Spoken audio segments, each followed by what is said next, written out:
Here's the story with an engaging narrator introduction and the momentous meeting between Satyavati and Shantanu. कथावाचक का परिचय। प्रिय श्रोताओं, आज मैं आपको एक ऐसी कथा सुनाने जा रहा हूँ जो प्रेम, धैर्य और भाग्य के रहस्यों से भरी है। यह कहानी है गंगा पुत्र महाराज शांतनु और मत्स्यगंधा सत्यवती के अद्भुत मिलन की, जिसने भविष्य में महाभारत जैसे महाकाव्य को जन्म दिया। चलिए समय की धारा में बहते हुए उस पावन क्षण तक चलते हैं। कहानी मत्स्यगंधा और महाराज शांतनु।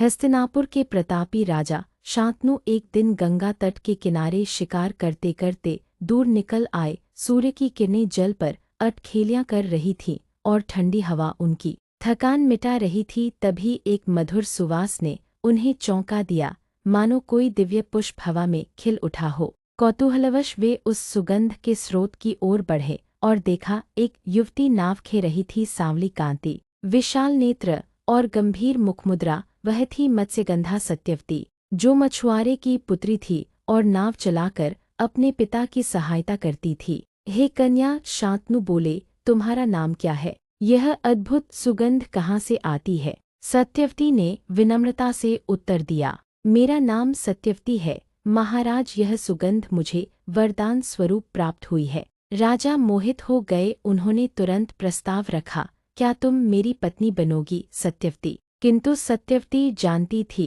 कि बात इतनी सरल नहीं। उसने नम्रता से कहा, महाराज, मेरा हृदय आपके प्रति आदर और श्रद्धा से भरा है, परंतु मुझे अपने पिता से अनुमति लेनी होगी। राजा तुरंत उसके पिता से मिलने पहुंचे, परंतु पिता ने स्पष्ट कहा, मेरी पुत्री को यदि राजमहिषी बनाना है तो यह सुनिश्चित कीजिए कि उसका पुत्र ही सिंहासन का उत्तराधिकारी होगा। यह सुनकर शांतनु का हृदय डोल गया। वे पहले ही गंगा से उत्पन्न देवव्रत भीष्म को उत्तराधिकारी घोषित कर चुके थे। भारी मन से वे लौट आए। देवव्रत ने जब पिता की व्यथा जानी तो उन्होंने जीवनभर ब्रह्मचर्य का व्रत लेकर सिंहासन त्यागने का संकल्प लिया।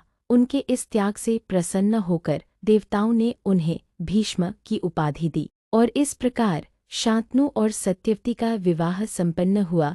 यह मिलन केवल दो आत्माओं का नहीं, बल्कि नीति के विराट खेल का एक अद्भुत अध्याय था। तो श्रोताओं, यह थी एक सच्चे प्रेम और महान त्याग की कथा।